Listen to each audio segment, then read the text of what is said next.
Hello everybody and welcome back to my channel Archana Dixit e classroom. तो हम कर रहे हैं एग्जाम की प्रिपरेशन और इसी सीरीज में आज हम पढ़ रहे हैं पोएम वोकेशन के क्वेश्चन आंसर्स। तो जो लोग मेरे चैनल को पहली बार देख रहे हैं उनको मैं बता देती हूँ कि मैंने इस चैप्टर वोकेशन का फुल चैप्टर एक्सप्लेनेशन दिया हुआ है मेरी वीडियो में। पहले आप वो देखेंगे तो आपको क्वेश्चन आंसर्स बहुत अच्छे से समझ में आएंगे। और अगर आप नहीं भी देते हैं तो मैं यहाँ पे आपको बहुत ही शॉर्ट में उसकी समरी बता देती हूँ। The poem vocation expresses a child's longing for freedom. ठीक है, तो ये जो पोएम है ये एक बच्चे के फ्रीडम की चाह की स्टोरी है। मतलब कि बच्चा जो है वो फ्रीडम चाहता है।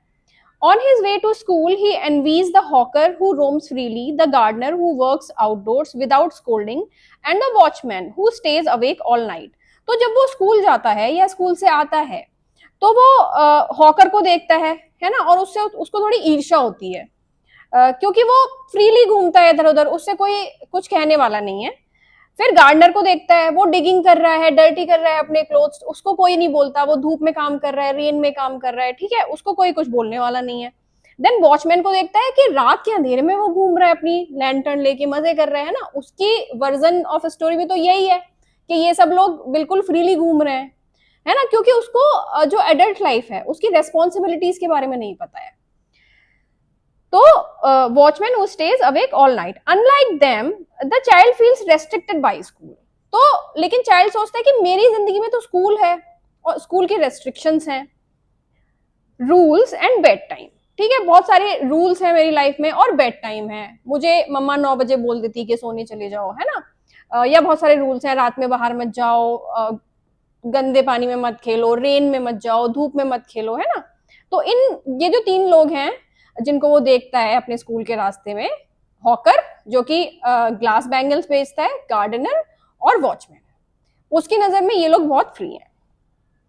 Through simple imagery the poem highlights childhood innocence. तो कुछ इमेजेस पोइट जो है वो हमारे जहन में बनाता है, हमारे माइंड में बनाता है, और वो हाईलाइट करता है चाइल्डहुड इनोसेंस। ठीक है, जैसे कि भोलापन होता है ना बचपन का, उसके बारे में ये कविता है। क्यूरियोसिटी, और क्यूरियोसिटी होती है, वो देखता है कि अरे वॉचमैन तो रात में अकेला घूम रहा है, और देखो ये जो स्ट्रीट लाइट है ये एक जायंट की तरह खड़ी है ना। And the desire to escape discipline for independence, और उसकी लाइफ में जो डिसिप्लिन है ना, वो जो उसके पेरेंट्स और उसके टीचर्स, स्कूल्स जो उसकी लाइफ में डिसिप्लिन रखते हैं, जो रूल्स बनाते हैं, उसको एस्केप करना चाहता है और इंडिपेंडेंट होना चाहता है। तो this is a short summary of this poem. Now we'll move towards question answers. So first of all, we'll see the RTC questions for each stanza. For stanza 1, let's read it. When the gong sounds 10 in the morning and I walk to school by our lane, every day I meet the hawker crying, bangles, crystal bangles. Who is the speaker in these lines? तो इन lines का speaker कौन है? The speaker is a young school going child. At what time does the speaker meet the hawker? At 10 in the morning while going to the school. ठीक है, तो lines में ही दिया हुआ है कि when the gong sounds 10 in the morning. ठीक है, तो यहां से हमको पता चल रहा है। Then what does the hawker sell? Hawker क्या सेल कर रहा है? ग्लास बैंगल सेल कर रहा है ना। वो बोल रहा है he is crying bangles, crystal bangles. तो he is selling bangles. Why does the speaker envy the hawker? तो जो स्पीकर है, जो बच्चा है, उसको हॉकर से ईर्ष्या क्यों होती है? Because the hawker is free to spend his day as he likes without restrictions or of time or duty. ठीक है, क्योंकि उसको ऐसा लगता है, बच्चे को ऐसा लगता है, ये रियलिटी नहीं है, उसको ऐसा लगता है कि हॉकर जो है फ्री है, अपना दिन कैसे भी बिताए, वो कहीं भी जाए, उसको कोई रूट नहीं लेना है, उसका कोई घर जाने का टाइम नहीं है वापस। ठीक है, उसकी कोई टाइम और ड्यूटी नहीं है। फिगर ऑफ स्पीच का ये क्वेश्चन है, इसमें identify the figure of speech in bangles, crystal bangles. ये जो लाइन है बैंगल्स, क्रिस्टल बैंगल्स, इसमें कौन सी फिगर ऑफ स्पीच है? रिपीटिशन है। ठीक है, The word bangles is repeated to attract buyers and emphasize the beauty of the bangles. तो वो ये बोलता है बैंगल्स, क्रिस्टल बैंगल्स, तो बैंगल्स वर्ड रिपीट हो रहा है ना, तो ये रिपीटिशन है ताकि वो उसके कस्टमर्स बैंगल्स खरीदने आ जाएं. What does the hawker symbolize in the poem? Hawker क्या सिंबलाइज करता है पोएम में?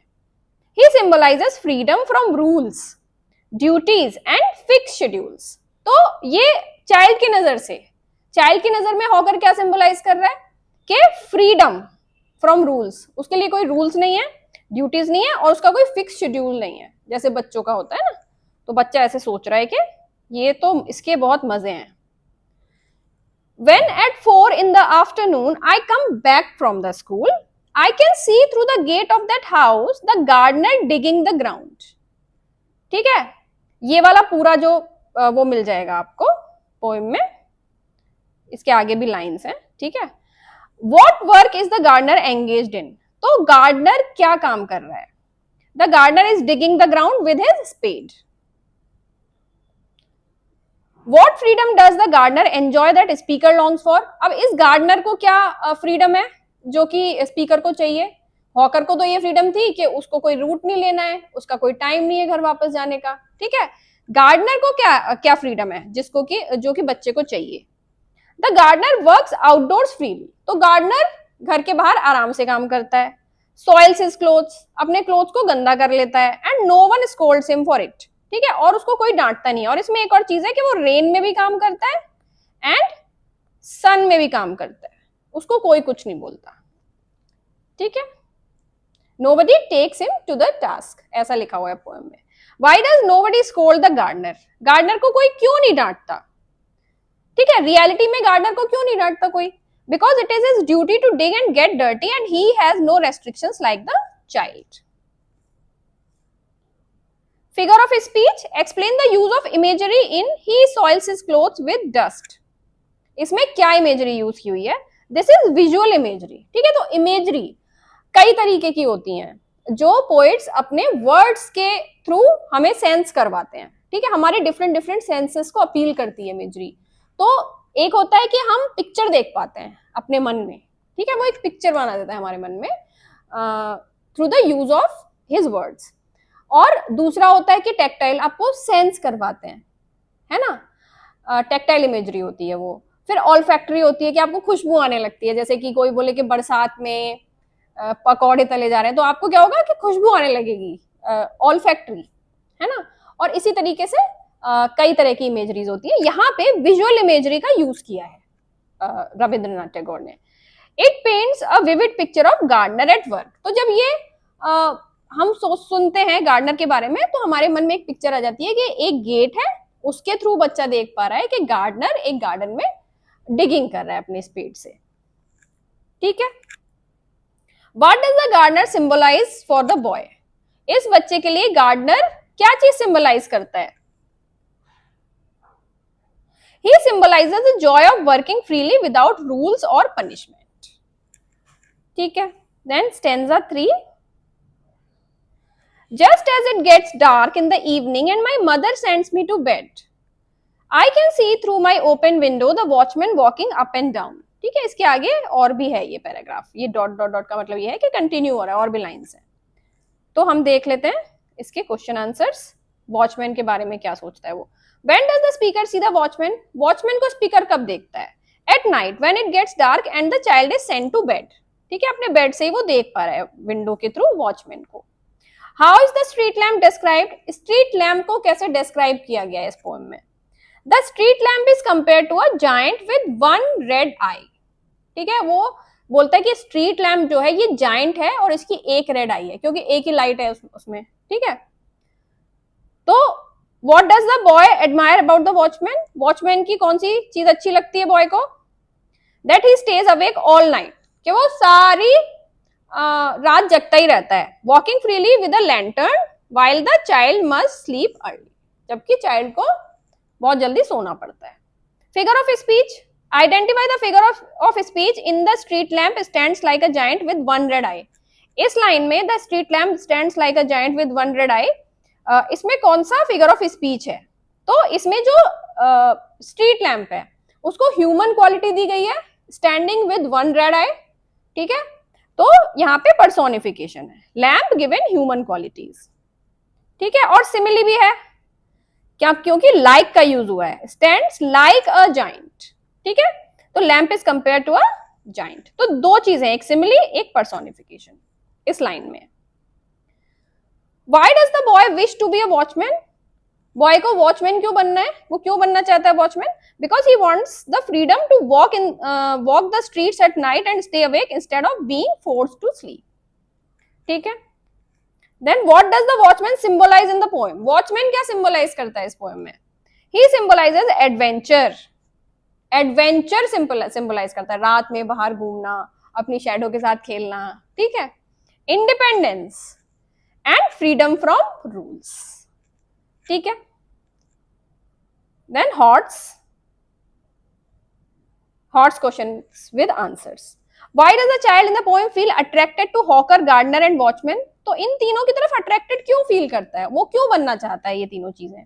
Because they live freely without strict rules और फिक्स शेड्यूल्स, ठीक है, क्योंकि वो फ्रीली रहते हैं, उनका कोई स्ट्रिक्ट रूल्स नहीं है उनकी लाइफ में और फिक्स शेड्यूल्स नहीं है, unlike the child who is bound by school and parental restrictions, ठीक है। तो चाइल्ड की तरह नहीं है उनकी लाइफ जहां पे पेरेंट्स और स्कूल्स ने रेस्ट्रिक्शंस लगाए हो उन पे, या उनका कोई शेड्यूल बनाया हो, या उनकी लाइफ के लिए कोई रूल्स बनाए हो। How does the poem reflect the curiosity and restlessness of child?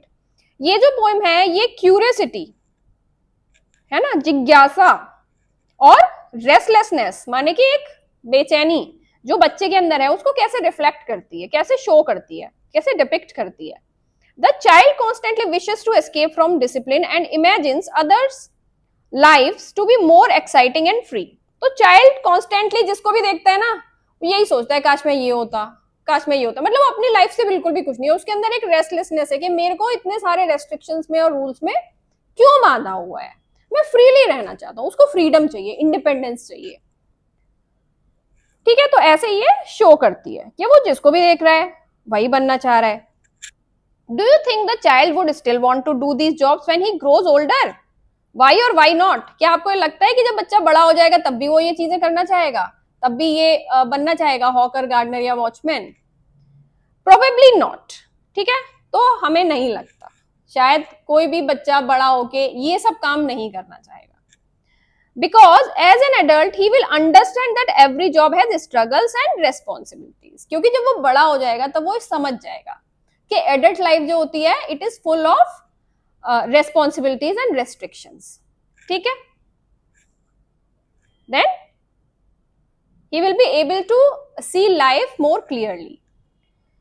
How is freedom portrayed differently in the hawker, gardener and watchman? तो फ्रीडम जो है वो हॉकर, गार्डनर और वॉचमैन के केस में कैसे अलग अलग है बच्चे के लिए, ठीक है, क्योंकि hawker has freedom of movement, hawker के पास क्या है वो कहीं भी जाके बेच सकता है अपना सामान, अपनी बैंगल्स, कहीं भी चला जाएगा वो, उसको कोई फिक्स्ड पाथ नहीं लेना है। गार्डनर का क्या है कि वो आउटडोर वर्क कर सकता है, धूप में, बरसात में, है ना, अपने आप को गंदा कर सकता है, उसको कोई कुछ नहीं कहेगा, उसकी ये फ्रीडम है। और वॉचमैन की क्या फ्रीडम है कि पूरी रात जगा रह सकता है वो, है ना, और एडवेंचर है उसकी लाइफ में, रात में कितना मजा आ रहा है उसको, स्ट्रीट लैम्प जो है वो जाइंट की तरह खड़ा हुआ है, वो अपनी लैंटर्न लेके चल रहा है, अपनी शैडो को देख, है ना, तो मजा कर रहा है, एडवेंचर कर रहा है। तो इसमें एक और चीज है कि स्टे अवेक एट नाइट, इसमें एक और लाइन है कि बच्चा ये बोलता है कि अपने जीवन में कभी सोता ही नहीं है, ठीक है ना। उस लाइन में एक फिगर ऑफ स्पीच है एक्सैजरेशन का, हाइपरबॉली, ठीक है, जहां एक्सैजरेशन होता है वहां हाइपरबॉली फिगर ऑफ स्पीच होता है। वो मैंने फुल चैप्टर एक्सप्लेनेशन में बताया है, सारे फिगर्स ऑफ स्पीच डिटेल में। The boy imagines others' job to be full of freedom, but do you think they are actually so? Justify your answer, ठीक है।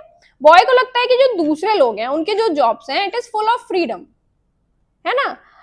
क्या ऐसा आपको लगता है? अगर लगता है तो जस्टिफाई करो अपने आंसर को, और नहीं लगता है तो भी जस्टिफाई करो अपने। जस्टिफाई करने का मतलब ये होता है कि आपको अपने आंसर के सपोर्ट में रीजंस देने हैं, ठीक है। नो, ठीक है, हमें नहीं लगता है ऐसा कि दूसरों की जॉब्स फुल ऑफ फ्रीडम होती हैं, because hawkers, gardeners and watchman also face hardships like heat, dust and sleepless nights. ठीक है, बहुत ज्यादा हार्डशिप्स होते हैं। ये जो जॉब्स हैं हॉकर की, गार्डनर की और वॉचमैन की, ये इजी नहीं है, टफ है, बहुत डिमांडिंग है। जो हॉकर है उसको धूप में घूम घूम के थक भी जाता है और इतनी धूप में, कड़ी धूप में उसको अपना सामान बेचना पड़ता है। जो गार्डनर है उसको भी धूप में, बरसात में काम करना पड़ता है ना। और वॉचमैन की स्लीपलेस नाइट्स होती है, पूरी रात जागता है वो, है ना, तो उसका तो पूरा रूटीन ही बिगड़ जाता है। The child only notices their freedom not there struggles. लेकिन क्योंकि चाइल्ड बहुत इनोसेंट है ना, चाइल्डहुड इनोसेंस के बारे में ही तो है ये पोएम, तो उसको उसकी ये वाली स्ट्रगल्स नहीं दिखती है, वो केवल फ्रीडम देख रहा है इनके जॉब्स में। Next is what does this poem tell us about the difference between childhood desires and adult responsibilities. तो ये पोएम से हमें चाइल्डहुड डिजायर्स और एडल्टहुड की रेस्पॉन्सिबिलिटीज में क्या डिफरेंस देखने को मिलता है।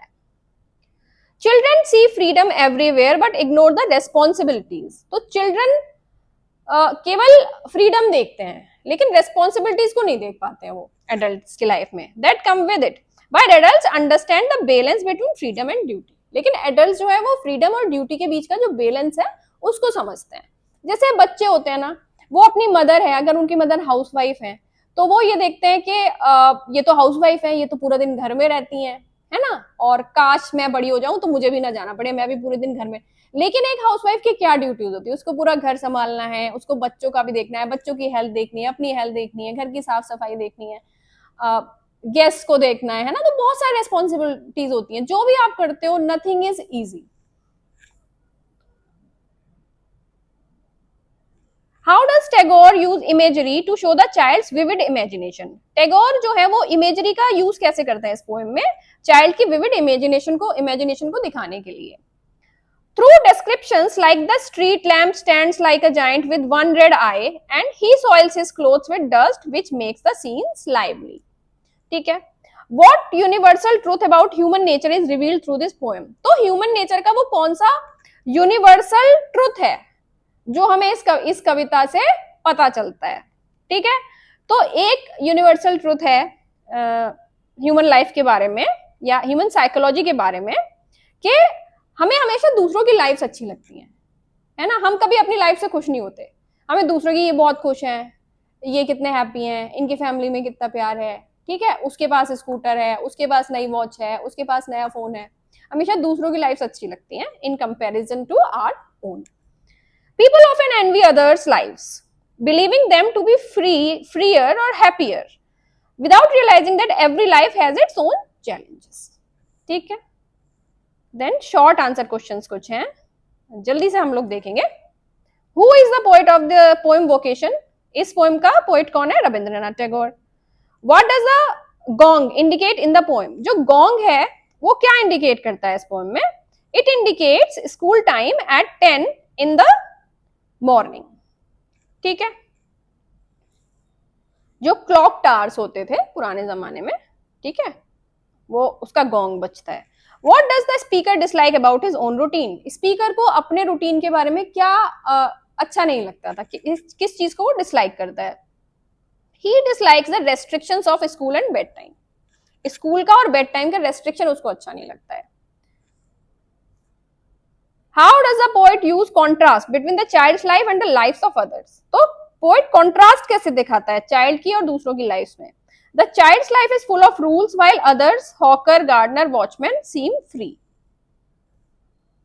What role does the mother play in the child's daily routine? एक बच्चा जो होता है उसकी लाइफ में मदर का क्या रोल होता है उसके डेली रूटीन में, डेली शेड्यूल में। She enforces discipline.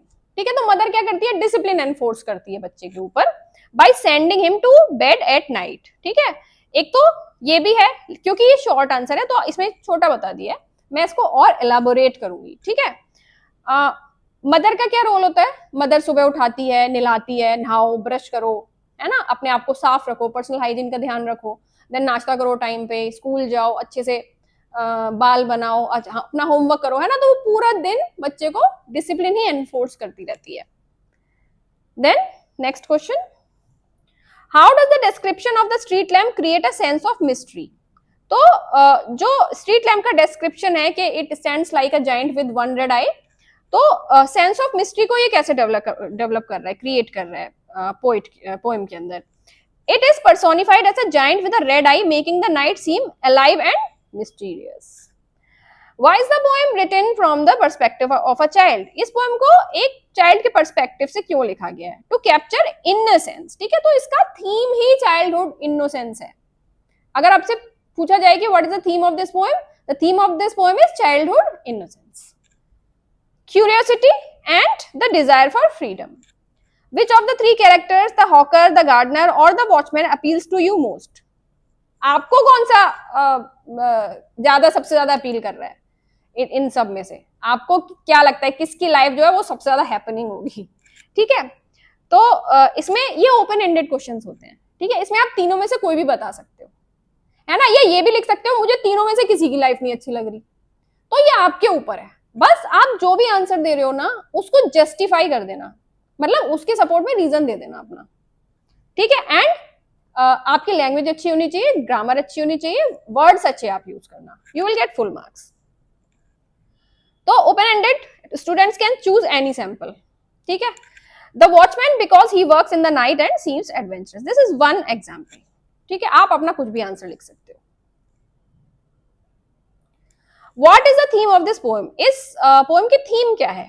The theme is childhood longing for freedom. ठीक है, तो चाइल्डहुड इनोसेंस और चाइल्डहुड लॉन्गिंग फॉर फ्रीडम, जो बच्चों की एक इच्छा होती है कि हमें फ्रीडम मिले, इंडिपेंडेंस मिले, वो थीम है इसकी.